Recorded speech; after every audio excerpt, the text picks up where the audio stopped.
जी हाँ दोस्तों, आज हम लोग बात करने जा रहे हैं उन दंपति के बारे में जिनकी उम्र 45 वर्ष या उससे ऊपर हो गई है। समस्याएं दोनों को आ जाती हैं, पुरुष को भी स्त्री को भी। स्त्री का यदि मेनोपॉज हो रखा होता है तो उसकी सेक्स में रुचि बहुत कम हो जाती है और उसको सेक्स करने में भी तकलीफ होने लगती है। इसी प्रकार पुरुष को भी लिंग उत्थान में भी दिक्कत होने लगती है। तो जब पुरुष रेडी होते हैं तो स्त्री नहीं, स्त्री जब रेडी होती है तो पुरुष नहीं। बहुत सारी समस्या आती है, हम लोग एक एक करके समझाते हैं। आइए समझते हैं स्त्री के बारे में।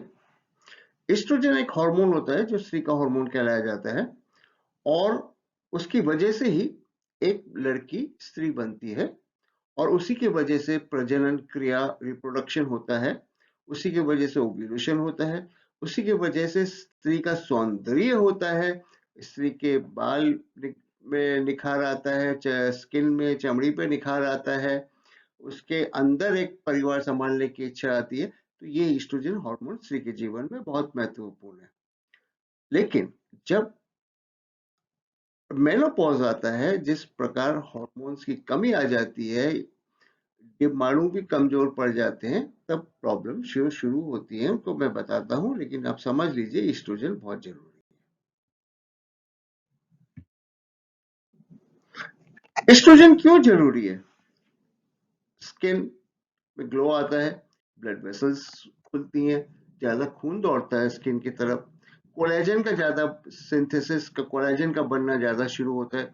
कोलेजन एक प्रकार का वो प्रोटीन है जो स्ट्रक्चर बनाता है, तो स्त्री के स्ट्रक्चर को मेंटेन करता है। और जब वो कोलेजन कम हो जाता है तो आप देखते हैं कि रिंकल्स आ जाती हैं चेहरे पे। जब एस्ट्रोजन भी कम हो जाता है, कोलेजन भी कम हो जाता है, शरीर पे भी इफेक्ट आता है। उसी प्रकार योनि पर भी इफेक्ट आता है। वो इफेक्ट क्या है?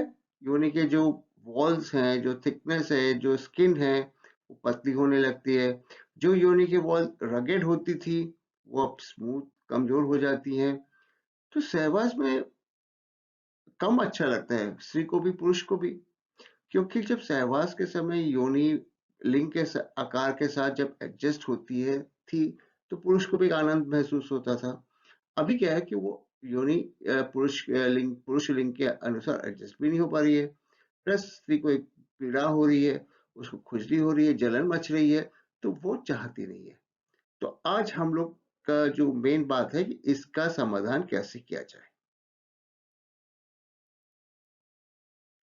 देखिए, मेनोपॉज जब होता है तो खाली सेक्स की समस्या के अलावा भी बहुत सारी समस्याएं आती है। शरीर की एनर्जी कम हो जाती है, पेशाब बार बार आने लगता है, यूरिनरी इनकॉन्टिनेंस होती है, जैसे कि थोड़ा सा छींकने या खांसने या हंसने से ही पेशाब लीक हो जाना। इसका कारण है कि पेल्विक फ्लोर मसल्स वीक हो जाते हैं, यूट्रस बाहर की तरफ निकल आता है। तो कई समस्याएं होती हैं। तो मेनोपॉज का भी इलाज करना, देखभाल करना जरूरी है।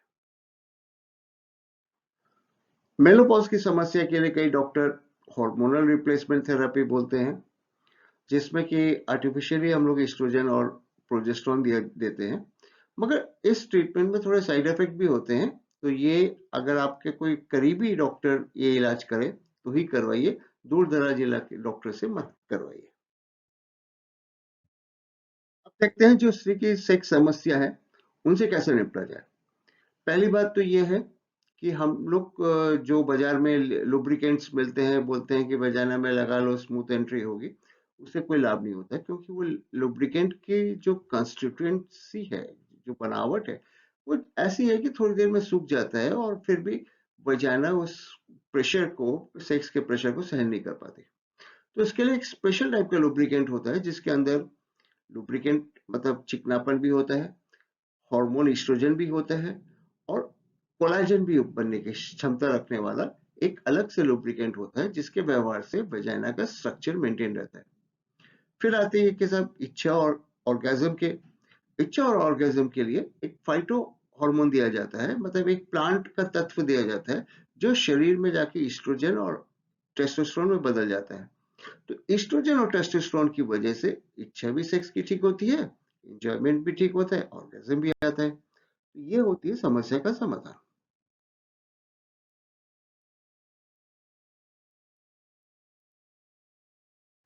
मैं आप लोगों को धन्यवाद देना चाहूँगा कि आपने ये इस वीडियो को देखा, और मैं आशा करता हूँ कि हमने कुछ लोगों की समस्या का समाधान किया है, कुछ स्त्रियों की समस्या का समाधान किया है, और ये जानना भी ज़रूरी है कि आप बढ़ती उम्र में भी अपने को फिट और यंग कैसे रख सकते हैं।